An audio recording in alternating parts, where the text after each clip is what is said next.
Unapata kwa mfano tajiri kakupa shamba eka 10. Sawa? Nachukulia tu leo wastani mdogo eka 10. Dajeni hakuna vile unaweza kumpa watu wawili au mtu mmoja eka 10 wasimamie. Sasa unapata tajiri ana meneja. Tajiri anampa meneja eka 10. Meneja anatafuta sterling, anampa ile eka 10. Sterling anatafuta manyoka, anawapa ile eka 10, labda ametafuta manyoka 8. Ndo anapiga kazi kwenye ile eka 10. Sterling kazi yake ni kupanda pikipiki, kwenda town, kuchukua diesel, kuleta shambani, kwenda kuleta unga, kuleta shambani. Manyoka ndo anapiga kazi. Sikilizia kwenye hela. Pesa inauzwa, hela inaingia kwa tajiri. Tajiri na pesa inavyoingia kwa tajiri ujue kama nilivyokuambia kwamba itatolewa gharama yote. Alafu pesa itakayobaki inapigwa pasu. Kwa mfano imepatikana labda milioni 10, imekatwa milioni 5 labda gharama, imebaki milioni 5 ndo faida. Inagawanishwa milioni 2.5 kwa tajiri, milioni 2.5 kwa wakulima. Sasa hapo kwenye milioni 2.5 ya wakulima, amini usiamini, mkulima aliyefanya kazi ambaye ni nyoka anaweza kuja kupewa shilingi 10,000. Poleni sana, inaumiza na najaribu kukuelewa. Yaani inakera na sio kitu kidogo. Kwa sababu gani mimi nalizungumzia hili na naliweka wazi? Nchi yetu ina nguvu. Nchi yetu ina mapori. Usije ukasikia kwamba eti Kenya kuna mashamba. Kenya kuna mapori. Mtu anakupa yani mti kwanza, mti hata tukiushika hivi hapa hivi mtoto usiukumbatia watu wawili. Alafu unapata Masai anakuonyesha shamba, sasa tajiri amelipa ile shamba na anaikodisha kwa bei ya shamba, sio kwamba na sio bei kidogo. Pale pipeline eka moja ni 40,000 ambapo ni 800,000 pesa ya hapa. Hapa Tanzania sasa ni kama kuna shamba inakodishwa 800,000 eka moja. Hakuna. Sio mzoefu eneo hilo. Hakuna mtu anayekodisha shamba eka moja shilingi 800,000, lakini pale Kenya ni shilingi 800,000 eka moja. Ambapo hiyo eka moja yenyewe yani naweza nikivurugwa nikaipiga jembe hata siku 2 nikaimaliza. Peke yako. Chapu na Dajeni mimi sio mlaini usinione. Mimi ni kamanda. Niambie, kuna kaka hapa namuona pia uliambatana naye. Ni nani yako? Huyo kwanza kwa majina ama sio, ni mwacha wale msaidia kumtambulisha tu. Anaitwa Daniel Paulo Masaki. Huyo ni kaka yangu toka nitoke tumbo moja, kwamba baada ya yeye ndo nafuata mimi, baada ya mimi anafuata mdogo wangu ambao alishatangulia mbele za haki, anaitwa Elsante Paulo, kwa jina maarufu sana anaitwa Mkapa. Nikisema Mkapa kwa watu wa Moshi, Lawate, Boma, Sanya wote wanamjua Mkapa. Dereva mkongwe sana, anaitwa dereva mkoa. Baada ya Mkapa ndo anafuata mdogo wangu mwingine huyo wa kike Loveness, ambao mimi namuita pacha yangu. Kutoka Loveness, na kuna mwingine wa mwisho anaitwa Nemes. Jumla mko wangapi? Mzaliwa wangapi? Jumla tumezaliwa watoto 6. Sawa, kwa kaka Daniel ndio yuko hapa. Huyo ni kaka yangu anaitwa Daniel na yana dada yake pia. Kaka Daniel, kwema? Kwema dada, habari nzima? Salama, umepoa? Pole, muda mrefu hatujakupa maiki. Tunajua ni harakati tu za kupambana hapa na pale, kwa hiyo lazima uheshimu media.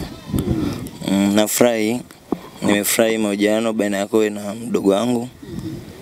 Kikubwa tu ambacho mimi nitamuombea Mungu akazi, apambane. Kwenye maisha mna kulegea. Apambane sana. Ajaribu kufanya vitu ambavyo vitamfanya apige hatua. Nikiwa namaanisha kwamba awe mbunifu, awe ni mtu ambaye anapokea ushauri kutoka kwa watu mbalimbali. Kwa sababu kwenye ushauri kuna mzuri, kuna mbaya. Kwa hiyo yeye ndo atakayeangalia ni upi unafaa kwenda naye kwa wakati huo. Cha pili, anatakiwa amheshimu kila mtu anayekutana naye bila kujali ni mkubwa, ni mdogo, ni mwanamke, mwanaume hivyo. Cha tatu ambacho anatakiwa akizingatie sana, anatakiwa ni mtiifu, asiwe na kiburi. Yaani katika kitu ambacho nitajaribu kumwasa akiwa kama mdogo wangu, hatakiwi kuwa na kiburi sehemu yoyote, kwa sababu cha kwanza hujui atakaye kusaidia ni nani. Yaani na imani hata yeye mwenyewe hiyo siku mliokutana mkaojiana hakutegemea kama mngekutana, au hakujipanga siku hiyo kwa ajili ya hilo tukio. Swala lingine ni nini? Yaani lingine ni hivyo tu, kwamba hapaswi kumdharau mtu yeyote anayekutana naye bila kujali ni nani na kwa wakati gani. Na hivi sasa hivi anakoendea ni anaenda kutambulika, yaani anatambulika na tofauti ikiwezekana ndani ya nchi au nje ya nchi. Kwa hiyo wakati mwingine kwenye mambo kama haya kuna changamoto nyingi, kama hivi tunavyosema utapeli wa majina, utapeli wa akaunti. na mambo mengine yanayofanana na yanahitaji umakini. Labda mimi niwaombe au nimuombe ajaribu kuwa karibu sana na wewe, kwa sababu wewe ni mzoefu, una uzoefu kuliko yeye kwenye hii tasnia. Atakapoona anakwama, usisite kumshauri kama mdogo wako, na hata sisi pia natakiwa tuheshimu, kwa sababu mimi nimemtangulia kama alivyokutambulisha, mimi kaka yake. Ni kweli kwa familia yetu tumezaliwa 6 kama alivyokutambulisha, sina haja kurudia sana. Iko hivyo, mimi niseme tunashukuru. Kikubwa tumuombe Mungu ampambanie, na sisi tunamuomba pia Mungu atupambanie, kwa sababu akitoka yeye, nimetoka mimi, ametoka dogo na wengine. Hata kama hajanisaidia mimi, atasaidia watoto wangu, atasaidia mama, atasaidia jamii mbalimbali, sio lazima awe amezaliwa nao. Hivyo hicho ndio ninachokimuomba mimi afanye. Ni hayo tu. Sawa, kwa mara ya kwanza unaiona ile interview ulikuwa wapi? Na wewe ulipokeaje na ni kitu gani ambacho ulimwambia? Kusema ukweli, kwa mara ya kwanza naiona ile interview kwa sababu mimi ni dereva bajaji na bajaji. Nilikuwa maeneo ya Tandika, na siku ile ambayo nyinyi mlikutana mkaojiana, kwa siku ile mimi sikuiona kwa sababu sikuwa nimeingia mtandaoni wala sikuwa nimefuatilia. Kwa katika mihangaiko yangu Tandika nilikutana tu na washikaji, kwa sababu huyu kuna mali aliwahi kufanya garage Tandika. Kwa hiyo baada ya kufika pale, baadhi ya watu wakawa wamenifuata, vipi bwana, tunamuona mdogo wako mtandaoni na akamtongoza mwandishi wa habari. Mimi nikajua labda utani.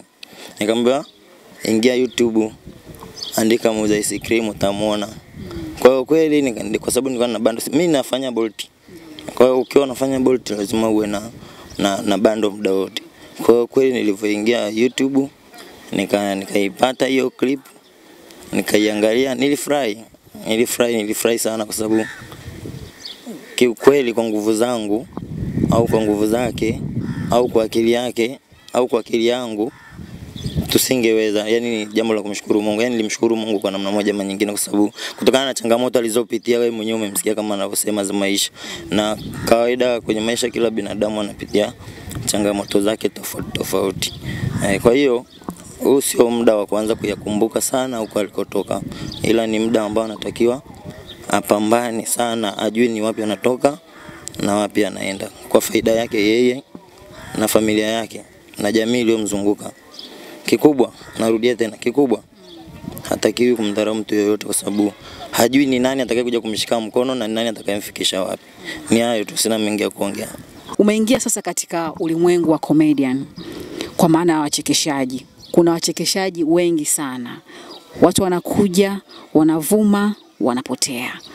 Na kuna watu ambao kila siku naona wapo kwenye ubora wao. Umejipangaje? Tulia. Baba Angela, wewe kwanza natamani muone kwanza huyo jamaa. Tulia, you know. Mimi kwa sasa siwezi nikasema nimejipanga zaidi ya kumtegemea Mungu, kwa sababu kwanza mimi Laseko unavyoniona nafanya kazi zangu, mimi niko mwenyewe. Yani sina mkono wa mtu yeyote ambao kwamba Laseko sogea nenda hivi, ama Laseko bana leo naenda interview kavaa sehemu fulani, au Laseko naenda shika nauli. Mimi sina mtu kama huyo. Kwa kifupi naweza nikasema kwamba I don't have any management, najimanage mwenyewe. Kwa swala mimi kupotea, hilo mimi kwanza nalikataa, na nalikataa kwa nguvu. Mimi siwezi potea. Kwa sababu gani? Kama nimefika hapa without management, namuomba Mungu nipate management, nipate mtu ambaye anaweza kunisimamia, kuniongoza, kwa sababu ndio maana nimeanza na Tulia. Hii Tulia nimeianza yani kama linki. Natamani kufika sehemu moja au nyingine, kama ulivyotangulia kusema kwamba kuna wasanii wanakuja wanapotea, na kuna wasanii ambao tunawaona hata kwenye nyakati ngumu bado wamebaki kwenye ubora wao. Mmoja wapo Mr. Mficha ni Baba Angela. Namkubali sana ule brother. Napenda kazi zake anavyofanya, ni mbunifu, alafu ni mtu anajua kwenda na muda. Anajua kwamba sasa hivi watu wapo kwenye situation gani, kitu gani ambacho wanataka, vitu kama hivyo. Kwa pia mimi naweza nikasema sina matarajio ya kudondoka, ila na matarajio ya kufika mbele zaidi na zaidi ya hapa nilipofika. Nachokiomba tu, kama kwa yote ambao anaweza kuwa na moyo wake wa huruma, moyo wake wa kujitoa, tunaweza tukasaidiana. Aina ya content ambazo unazifanya. Unajua unazungumza tunaona interview tofauti ambazo unazifanya, lakini inaonekana kama vile content yako imekuwa ni aina moja ya kusifia sana wanawake. Je, utaendelea kubaki kwenye content ya kusifia wanawake ama kuna namna utabadilika? Kuhusu swala content, sitaki niseme uongo kwamba eti nitabaki kwenye content ya kusifia wanawake. Hapana, ile ilikuja na ilikuja kwako, ni kama bahati labda niseme hivyo, ndio maana ikatokea kilichotokea. Lakini ukweli ni kwamba kwa sasa hivi mimi na focus na vitu vingi. Kama hivi nilikuwa naongelea kuhusu swala matajiri wanaonyanyasa watu. Content zangu zinafaa kuja kwa njia tofauti tofauti. Yaani kwamba mimi nikiwa kwa jamii, kwa nitakuwa natuma ujumbe kwenye jamii. Na furahi sana kesho ama kesho kutwa nikikuta mtu na familia yake wamekaa wanaangalia simu, baba na watoto wanamwangalia Laseko. Hii nikisema hivi namaanisha kwamba nafaa nitoe content ambazo zinatazamwa na mtu yoyote. Safi. Kwa sidhani kama nitabezi pande moja, nitabadilika sana. Najua yeye Laseko anajitafuta, anapambana, bado hajawa na jina, bado hajapata ukubwa huo wa kutaka kwamba manager awe anamgharamia kila kitu. Cha msingi mimi ambacho naona yeye anatakiwa afanye, yeye anachotakiwa kufanya ni kuomba yeyote ambaye atakuwa na uwezo wa kummanage kwa namna moja ama nyingine. Sina maana kwamba amlipie kodi au afanye nini. Ina maana atakapokuwa anafanya hizo nini tuseme media, nini comedian, ina maana kwa namna moja ama nyingine lazima kuna chochote atakuwa anapata. Kwa hiyo hicho atakachokuwa anakipata ndicho atakachokitumia kwenye mahitaji yake kama vile kodi, maisha yake ya kila siku, kwa sababu mtu mwingine ukimwambia tena akumanage yeye, alafu kila kitu mzigo wote umpe yeye, anashindwa kwa namna moja ama nyingine ukilinganisha kila mtu ana familia yake na majukumu yake. Yeye anachotakiwa kuomba Mungu ni apate mtu wa kummanage bila kujali ni aina gani, ila tu awe ni mtu wa kumpushi kutoka sehemu moja kwenda sehemu nyingine. Yeye ni ikiwezekana awe mmoja, wawili, watatu na kuendelea, cha msingi ni afike mbali. Kwenye swala la uigizaji, ni vizuri kama akiweza kuendelea hivyo alivyoanza, au kama ataweza kubadilika akatafuta aina nyingine ya uigizaji. Cha tatu au cha pili, kama ningetamani wasanii ambao tayari wana majina. Nikisema wasanii wenye majina wapo wengi, nikitaja idadi hapa tutamaliza, tunaweza kufika kesho asubuhi. Cha msingi na imani hata wale wasanii nao wana simu, wanaona hicho anachokifanya. Yeyote ambaye ataguswa, atatamani kufanya naye kazi, asisite.